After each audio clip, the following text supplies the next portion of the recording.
Our full restoration of the Angler, our 31-foot cold water, is complete. I want to show you around, show you what we've got here.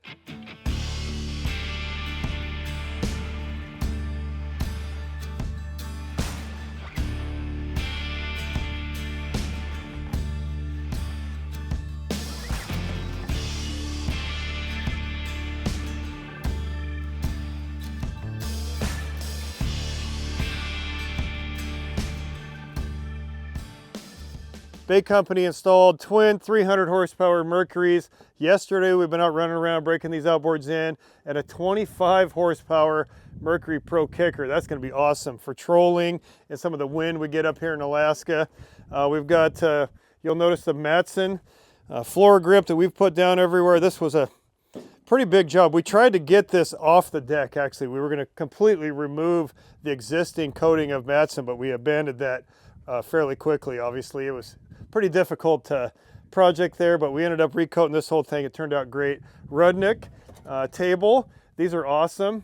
This is a bait table with a cutting surface and everything. This pops off of here. These guys are in Seattle. They do a great job. But look at this.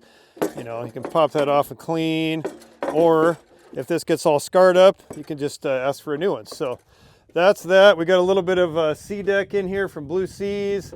We put a new hatch in here. Got some bottom fish gear in there. We replaced that, and we did full Zolatone on this as well. You see all the new Zolatone in here. We did that this winter in the Shelter Cove shop in Craig.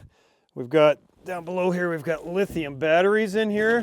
We'll show you the voltage this is cranking out in a little bit, but we've got a 200 amp hour house battery right in there, and then our cranking batteries over here for the Mercuries. And we still got to run some zip ties and stuff in here, but bunch of wiring. We've got to zip tie all this stuff together. Still kind of tidying up some of that, but turned out pretty good. We're really impressed with the voltage we're getting out of that as well. Seastar electric over hydraulic steering. It had hydraulic steering to begin with. We were going to go with the Mercury E-Steer system, which is brand new and working great, but we already had hydraulic steering in here. So bait company installed this Seastar system, and we'll show you in a little bit. It's like one finger steering. It really makes this hydraulic steering work really good. I don't know if you can see it with the camera, but Victrons are up in here. Those are our DC to DC chargers for those Dakota Lithiums.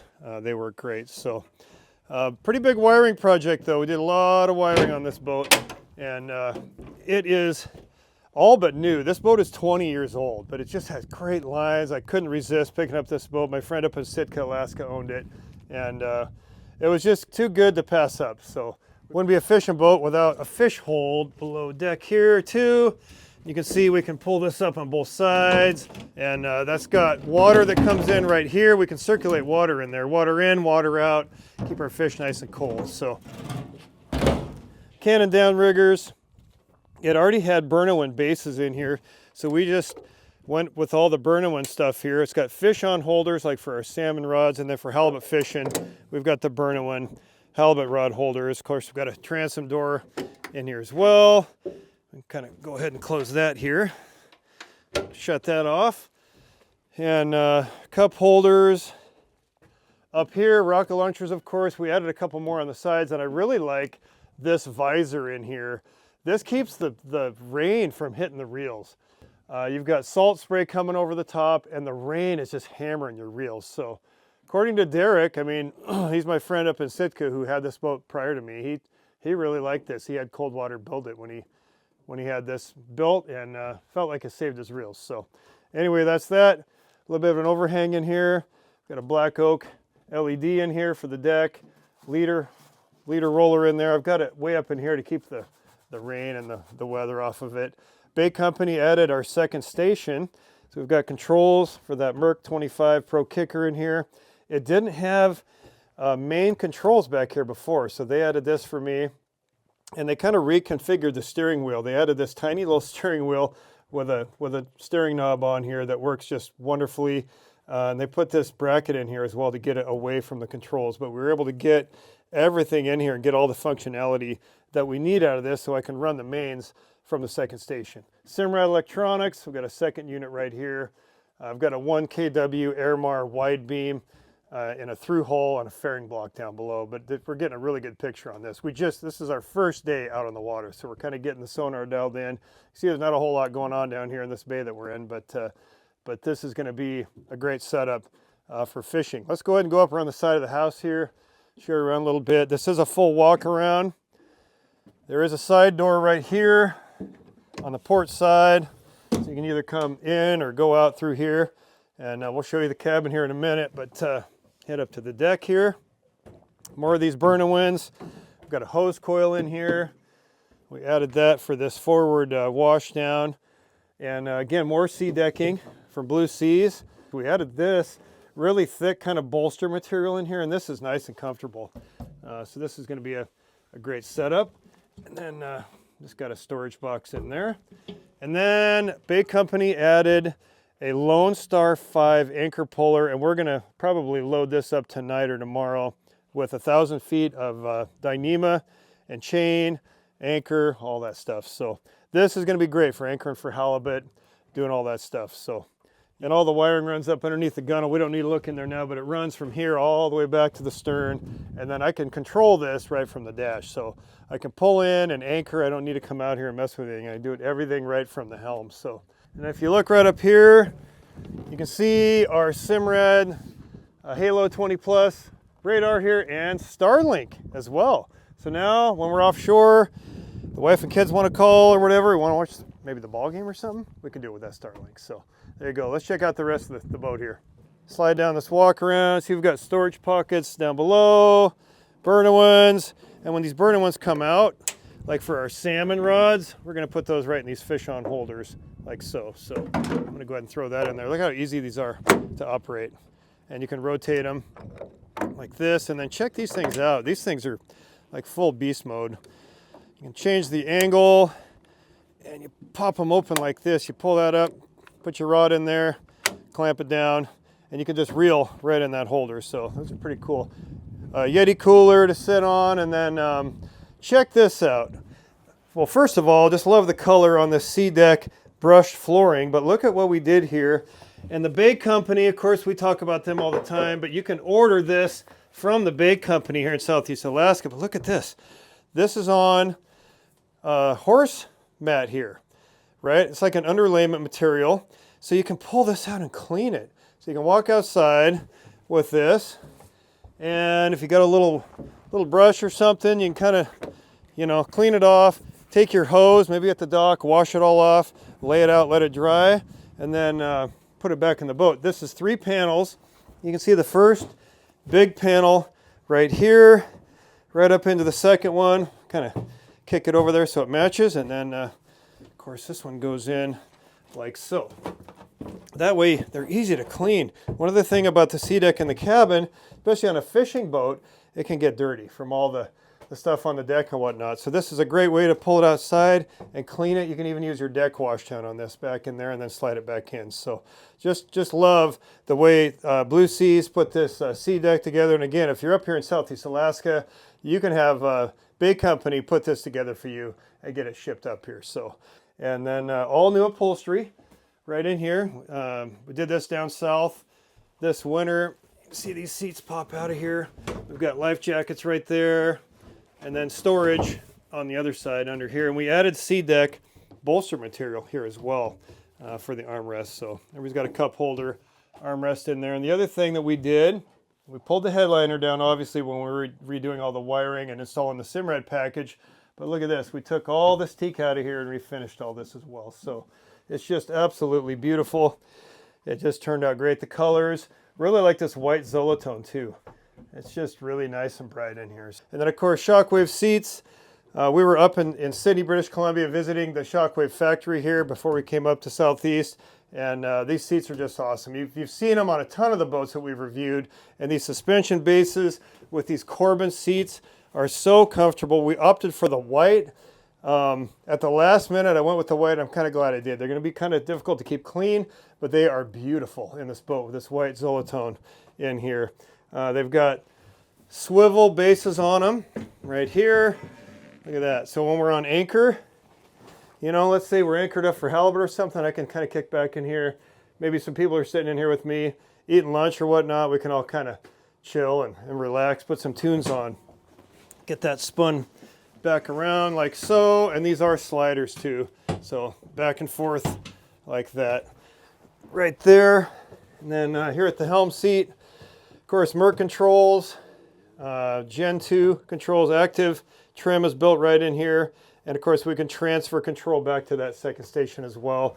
And here's our Simrad dash unit. This is an Ultrawide 15. I like this. It just gives me better visibility in here because a regular unit would probably come up to about there. No, I don't have much of a problem looking over it. I'm a little taller, but still, it just gives you really nice visibility in here. And I've got it mounted on a bracket. These are designed to go right in your dash. We had limited room in here, especially with our 703 vessel view link gauge over here that we get all our Mercury data on.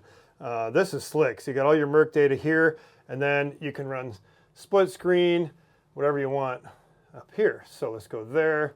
You see we've got our C-map charting over here, and then our sonar on the left side. This is how I have it split, but you can run any number of screens on this as well. So heater control, bilge pumps right here, manual mode, got them on automatic right there, wiper switches, stereo. And then I love this Blue Seas panel in here. Look at all the rocker breaker switches in here.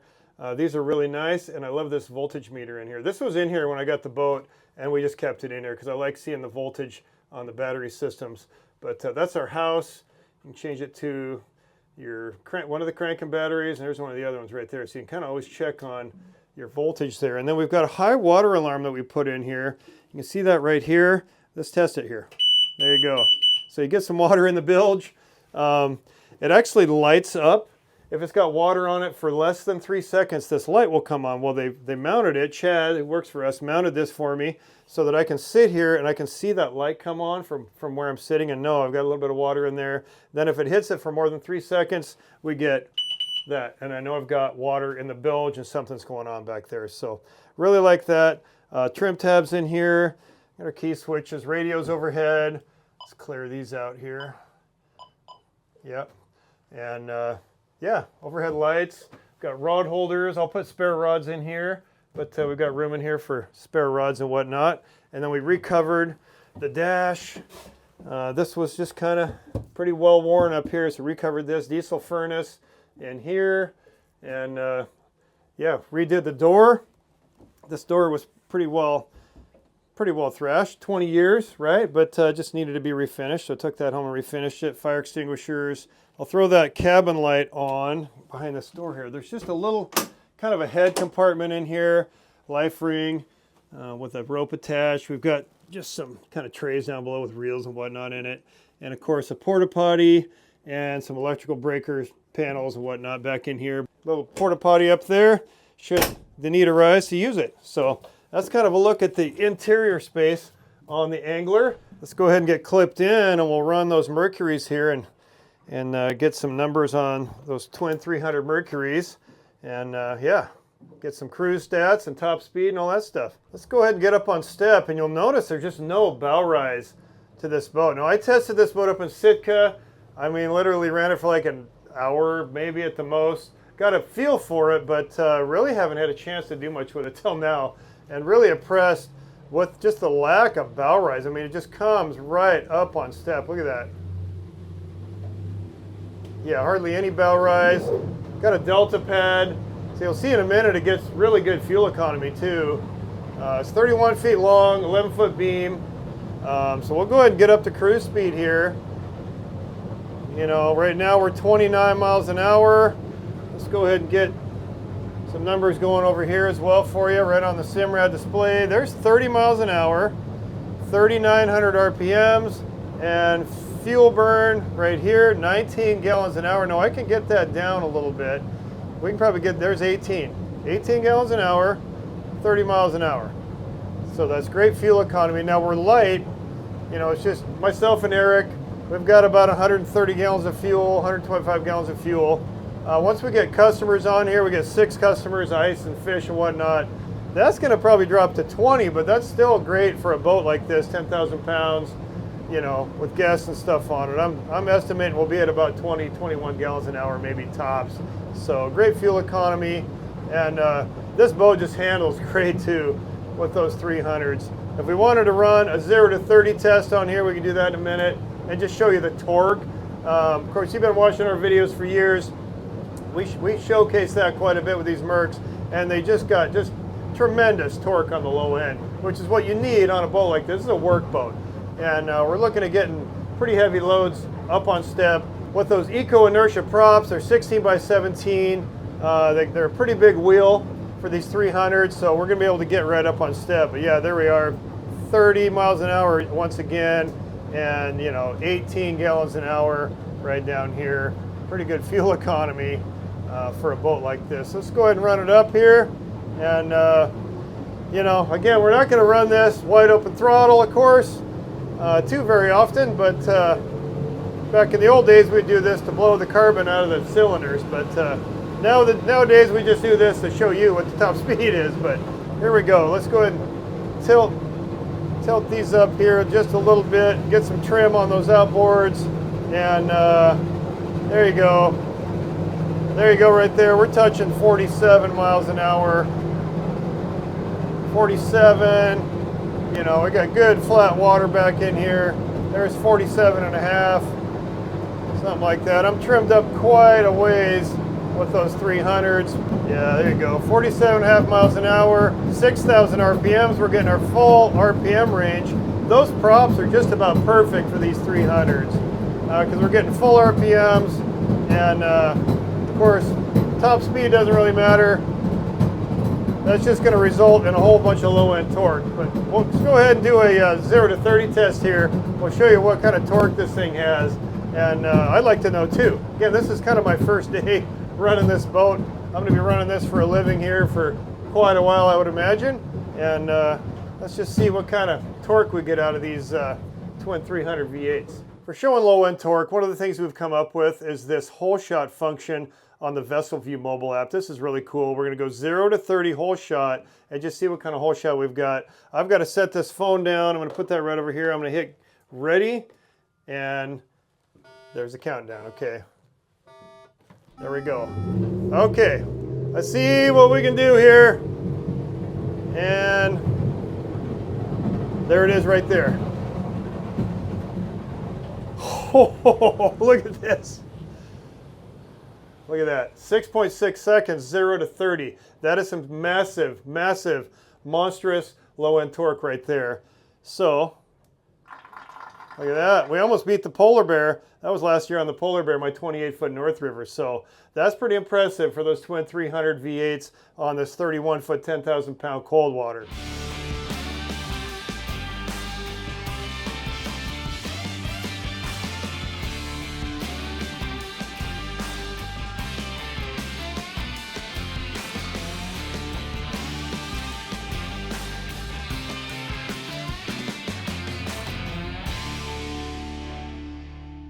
So we get to where we're going to salmon fish. Go ahead and tilt that 25 horse Mercury ProKicker down like that. We can fire it up right here. There it goes, fires right up. Pop it into gear. Now we've got that Sea-Star system in there. It's tied right into the mains. So now look at all this. Look at all this steerage we have right here. It's tied right into these big mains. So we've got all that rudder in the water.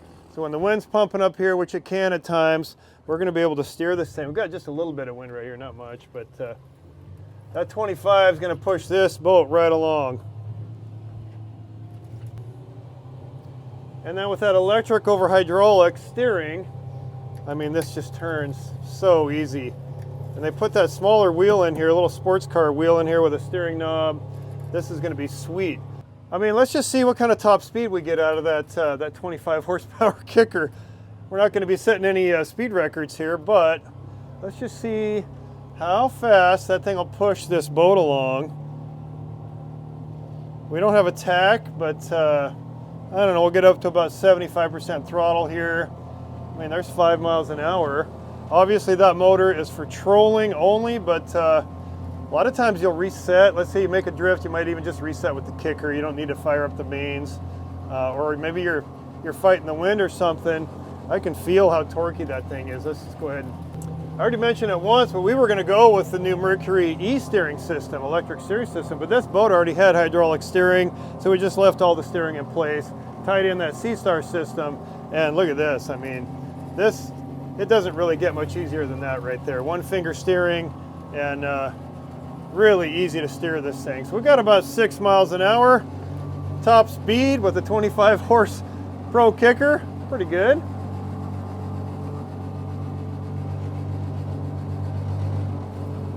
So that's the Angler, our 31-foot cold water. These boats are rare. I mean, they're only building like 1 a year now, and even at their peak, I want to say 4 to 5 a year. Mostly Sitka is where you saw these boats. We were lucky to even find this one. That's why I jumped on it right away. 31 feet, 11-foot beam. We showed you some numbers on these twin 300 horsepower Mercs. Great cruise. Of course, top speed. Again, that doesn't really matter on a boat like this. More of that 0 to 30 test is what we wanted to see, and that 6.6 seconds was incredible. So this is going to be for our business here in Alaska at Prince of Wales Sport Fishing. This has been Live to Boat. Drop your comments and questions down below. Thanks for stopping by. We'll catch you next time.